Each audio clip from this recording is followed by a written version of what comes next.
ఇలాంటి ఇంట్లో ఇలాంటి మనిషితో ఉండాల్సిన కర్మ మధుకేంటి? తను చాలా లక్కీ గర్ల్ కదా. ఆ రోజు మీ మధుని ఒక పెద్ద బంగ్లాలో చూసాం. తన భర్త పేరు రామ్ అని చెప్పారు.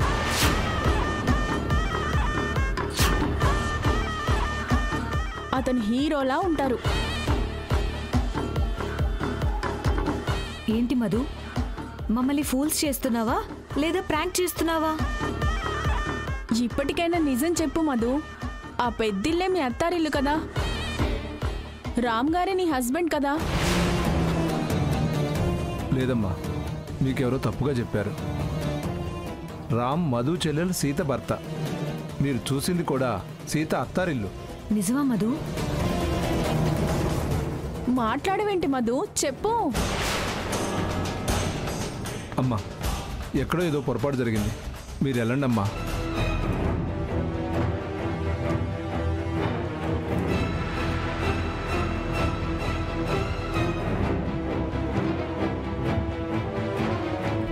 సూర్య, మధు సీత వాళ్ళ ఇంట్లో ఉండటం చూసి పాపం వాళ్ళ ఫ్రెండ్స్ అపార్థం చేసుకున్నారు. లేదన్నయ్య, మనమే తనని సరిగ్గా అర్థం చేసుకోలేదు. తనకిది తన అత్తారిల్లని, నేను తన భర్తనని చెప్పుకోవడం కూడా ఇష్టం లేదు.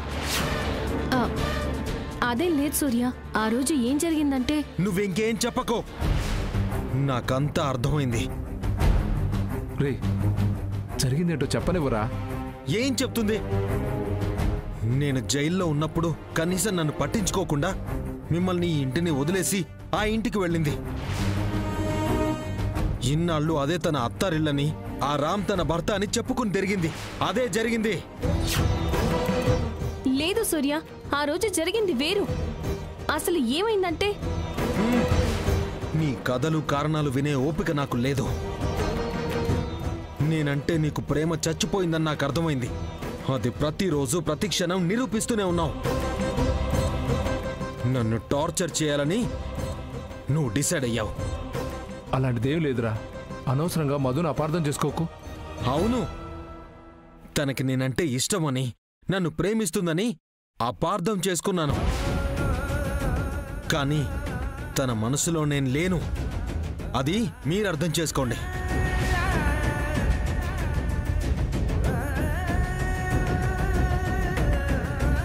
సూర్య మాటలు పట్టించుకోవద్దు మధు. బయట నలుగురు నాలుగు రకాలుగా మాట్లాడుకుంటారు. ఆ మాటలు విని సూర్య అప్సెట్ అయ్యాడు. దురదృష్టం కొద్దీ రోజు రోజుకి మీ మధ్య మనస్పర్ధలు వస్తున్నాయి. ఆ దేవుడి దయ వల్ల త్వరలోనే మీ మధ్య కలతలు తొలగిపోతాయి. మీరు సంతోషంగా ఉంటారు. ధైర్యంగా ఉండమ్మా.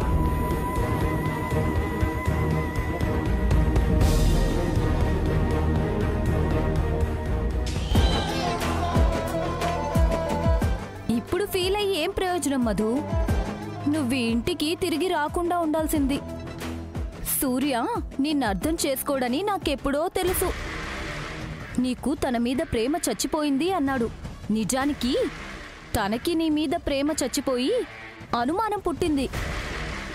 అనుమానపు భర్తతో బతుకుండడం కంటే చావడం మేలు. లేదా మరొక దారి వెతుక్కోవడం మంచిది. ఆలోచించు మధు. నీకు ఎక్కడ గౌరవం ఉంటే అక్కడికి తిరిగి వెళ్ళిపోవడం బెటర్.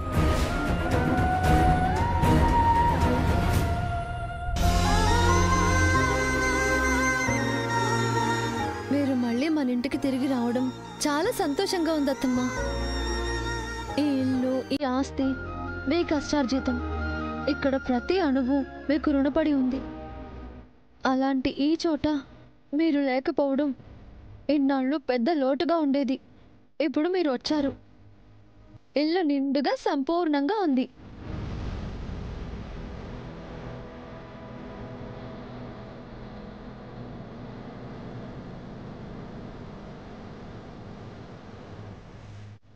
ఏం సీత, ఎవరితో మాట్లాడుతున్నావు? మా అత్తమ్మతో టీచర్. ఈ ఫోటోని చూస్తుంటే పోయిన పెన్నిధి తిరిగి దొరికినట్టుగా ఉంది. ఆ సంతోషం నీ మొహంలో తెలుస్తోంది. మొత్తానికి మీ అత్తమ్మ ఫోటో హాల్లో పెట్టించావు. నాకు చాలా ఆనందంగా ఉంది. మా అత్తమ్మ ఫోటో హాల్లో పెడితే మీరెందుకు సంతోషపడుతున్నారు టీచర్? అంటే నువ్వు ఆనందంగా ఉన్నావు కదా సీత. నీ సంతోషమే నా సంతోషం. మీ సంతోషం గురించి ఎప్పుడు ఆలోచించారా టీచర్? మన గురించి మరొకరు ఆలోచిస్తున్నప్పుడు అదే పెద్ద సంతోషం సీత. మీ గురించి ఎవరు ఆలోచిస్తున్నారు? నువ్వే. ఈ ఇంట్లో ప్రతి క్షణం నన్ను అపురూపంగా చూసుకుంటున్నావు. నాకు గుర్తింపునిస్తున్నావు. నా మీద ఈగ కూడా వాళ్ళనివ్వట్లేదు. అది నా బాధ్యత టీచర్. కాదు సీత, అది మన బంధం. అత్తా కోడళ్ల రక్త సంబంధం. ఏంటి టీచర్ ఆలోచిస్తున్నారు? ఏం లేదు. ఇందాక నువ్వు మీ మహాలక్ష్మి అత్తమ్మ మీద అనుమానం వచ్చేలా అందరి ముందు మాట్లాడావు కదా. మరి రామ్ నీ మీద కోపంగా ఉంటాడేమో? అలాంటిదేం ఉండదు టీచర్. అంటే రామ్ నిన్ను ఏమి అండా? అంటాడు, కానీ అంతకు ముందు ఆయన పని చేస్తారు. ఏం చేస్తాడు? నా మాటలకు వాళ్ళ పిన్ని ఫీల్ అవుతుందని తెగ ఆలోచిస్తారు. బాగా ఆలోచించి వాళ్ళ పిన్నిని కూల్ చేయడానికి ఆవిడ గారి గదిలోకి వెళ్తాడు. పైన గదిలో మహాలక్ష్మి అత్తయ్య ఎంతో ఫీల్ అవుతున్నట్టుగా బింకంగా బిగదీసుకుని కుర్చీలో కూర్చొని ఉంటుంది.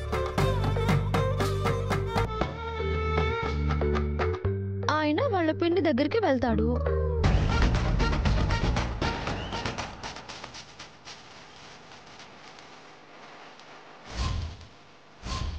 పిన్ని అని పిలుస్తాడు, కానీ ఆవిడ పలకదు.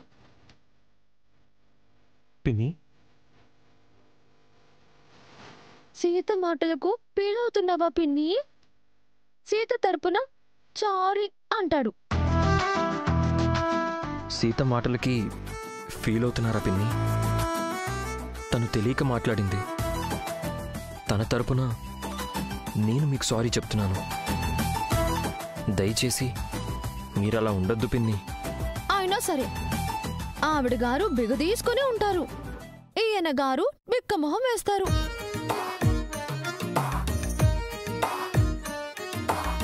ఐఎమ్ వెరీ సారీ పిన్ని. మళ్ళీ ఇలా జరగదు పిన్ని. నా కోసం క్షమించండి పిన్ని అని బతిమలాడతారు.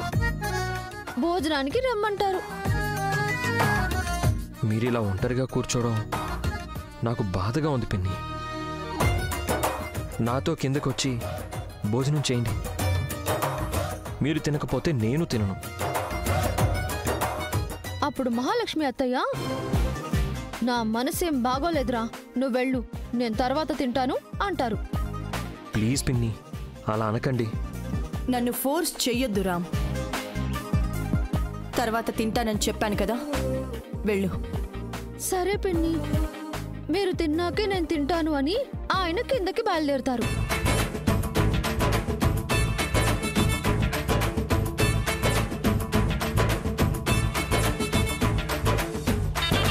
గదిలో మహాలక్ష్మి గారు ఇంకా సీరియస్ గా ఆలోచిస్తూ ఉంటారు. తన కుర్చీలోంచి పైకి లేచి గంభీరంగా పచారీలు చేస్తారు.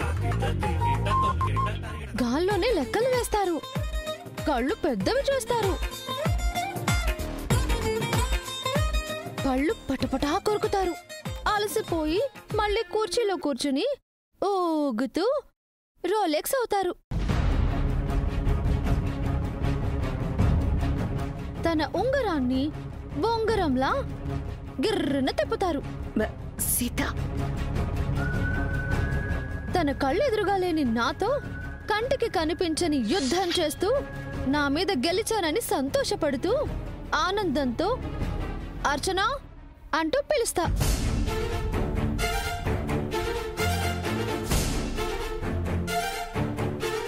ఏం చేస్తున్నావు? ఏం లేదే. మా పిన్నిని ఇమిటేట్ చేస్తున్నావా? అవును. కాదు. నిజం చెప్పు. లేదు. నేనంతా చూశాను. అయితే అవును. ఏంటి అవును? మీరు చూసింటే అవును, చూడకపోతే కాదు. ఏంటి తమాషా చేస్తున్నావా? లేదు. నన్ను కూడా ఇమిటేట్ చేస్తావా? చేయమంటారా? నీ సంగతి ఇక్కడ కాదు, గదిలోకి పద. ఎందుకు మామా? నీ వేషాలు అక్కడ వేద్దు గాని రా. టీచర్ టీచర్ గారు ఎప్పుడో వెళ్ళిపోయారు, పద.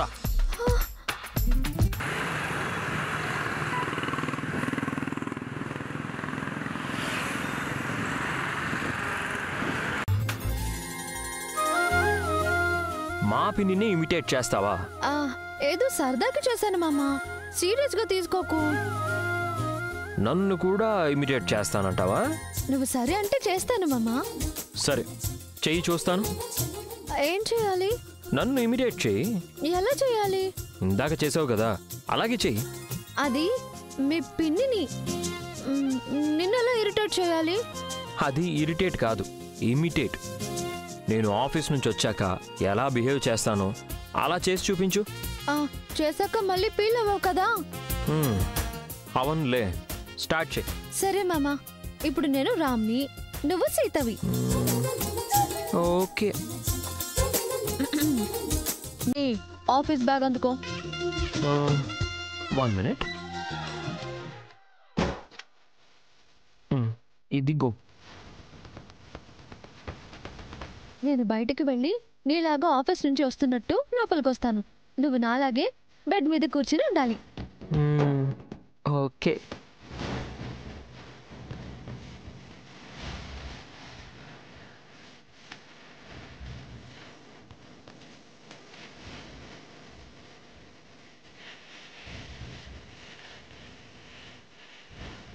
సీత, ఏ సీత. ఏంటి మామా? నా బ్యాగ్ తీసుకొని టవల్ ఇవ్వు, నేను ఫ్లష్ అవ్వాలి. అది ఫ్లష్ కాదండి, ఫ్రెష్. Shut up. ఏదైనా నేను సరిదిద్దాలి, నువ్వు సరిదిద్దుకోవాలి. అండర్స్టాండ్? అర్థమైంది మామా. త్వరగా వెళ్ళి టవల్ తీసుకురా. ఒక్క నిమిషం మామా.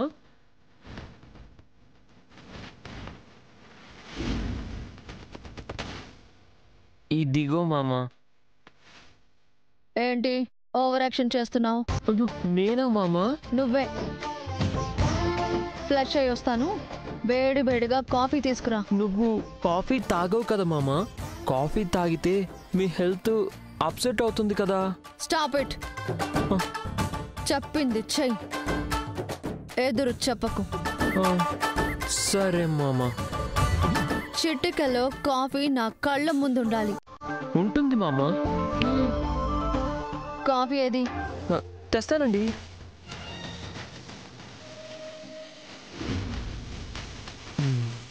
ఇదిగో మామా.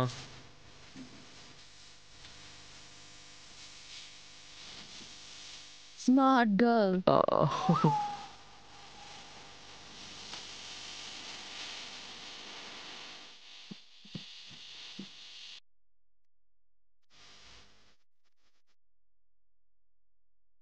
ఇలా వచ్చి నా పక్కన కూర్చో. దేనికండి? కూర్చోమంటున్నానా?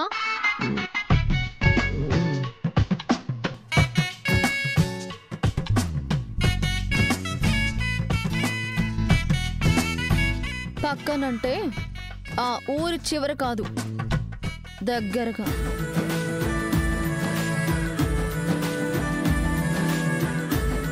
ఇంకా దగ్గరగా.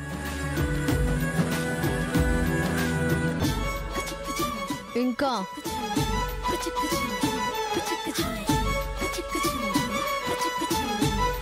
భయపడకుండా కూర్చో, నిన్నేం చేయను. అలాగే మామా.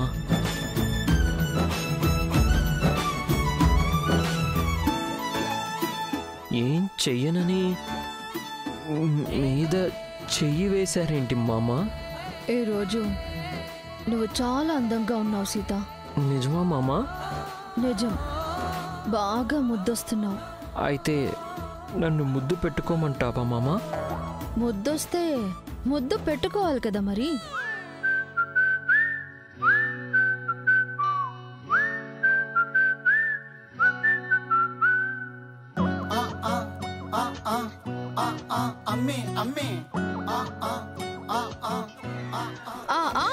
వస్తున్నాను పిన్ని.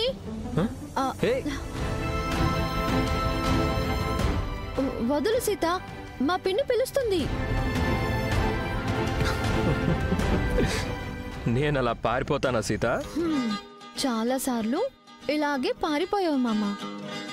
అది పారిపోవడం కాదు, మా పిన్నిని గౌరవించడం. సరే గాని నేను నీలా యాక్ట్ చేశానా? చాలా బాగా చేసావు. మరి నేనెలా చేశాను? సూపర్ మామా, నాకంటే బాగా చేసావు. మరి నాకు ప్రైజ్ లేదా? ఏం కావాలి? ఒక్క ముద్దు. ముద్దు కావాలా? అవును. సరే.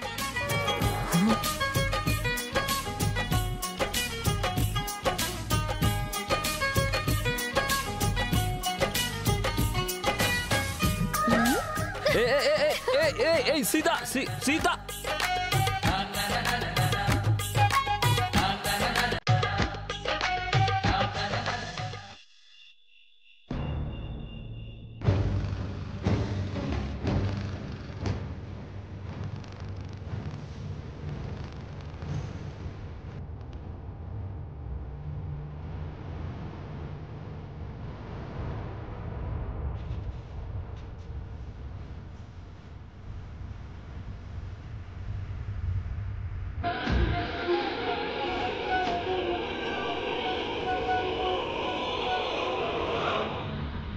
ప్రీతి,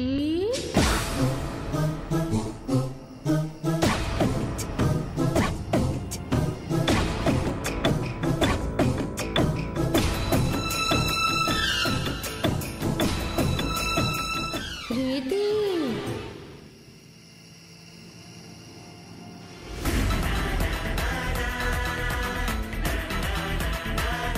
ప్రీతి. ఎవరు? నేనే ప్రీతి, మీ అమ్మ సుమతిని.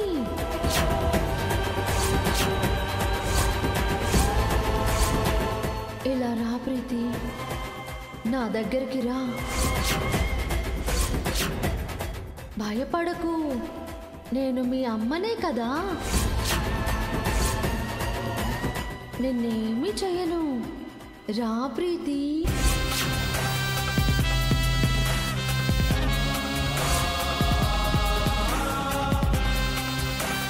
నువ్వు చాలా మంచిదానివి, ఎంతో తెలివైన దానివి, బాగా చదువుకున్నావు, కానీ ఆ మహాలక్ష్మి మాటలు విని చెడిపోతున్నావు.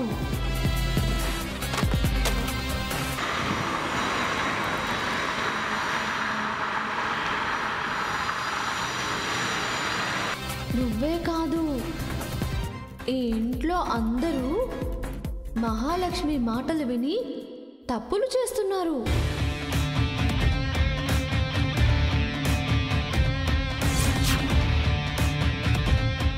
నాకు అందరి గురించి తెలుసు.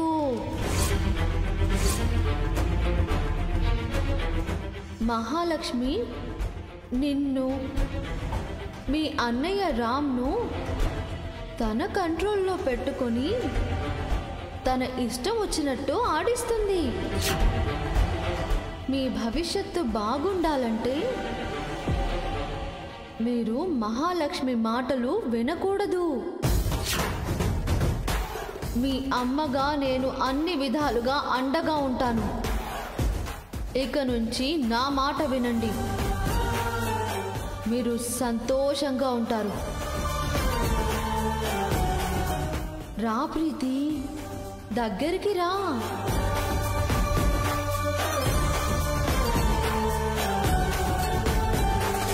నా దగ్గరికి రా ప్రీతి.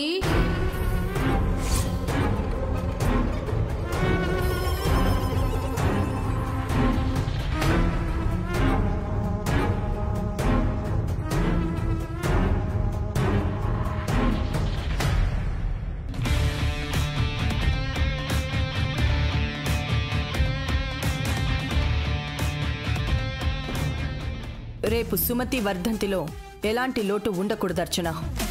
నువ్వు గిరి దగ్గరుండి ఆ ఏర్పాట్లు చూడండి.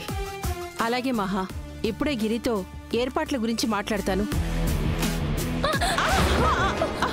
ఏమైంది? ఏమైంది ప్రీతి? ఎందుకంత టెన్షన్గా ఉన్నావు? పిన్ని, అది హాల్లో హాల్లో ఏమైంది? డాడీ, హాల్లో అమ్మ మాట్లాడుతుంది. ఏంటి? నీ అమ్మ వచ్చిందా? అమ్మ అమ్మ రాలేదు పిన్ని. మీ అమ్మ మాట్లాడుతుంది అంటున్నావు? అమ్మ ఫోటో మాట్లాడుతుంది డాడీ. ఫోటో మాట్లాడడం ఏంటి ప్రీతి? మాట్లాడుతుంది పిన్ని. పీడకలేమైనా కన్నావా? ఆ, ఫోటో ఎలా మాట్లాడుతుంది? ఫోటోనే మాట్లాడుతుంది పిన్ని. నేనేం కలగనలేదు, నిజం. అమ్మ ఫోటో ఏం మాట్లాడుతుంది? పిన్ని గురించి బ్యాడ్ గా చెప్పింది డాడీ. అన్నయ్య నేను పిన్ని మాటలు వినకూడదు అని చెప్పింది.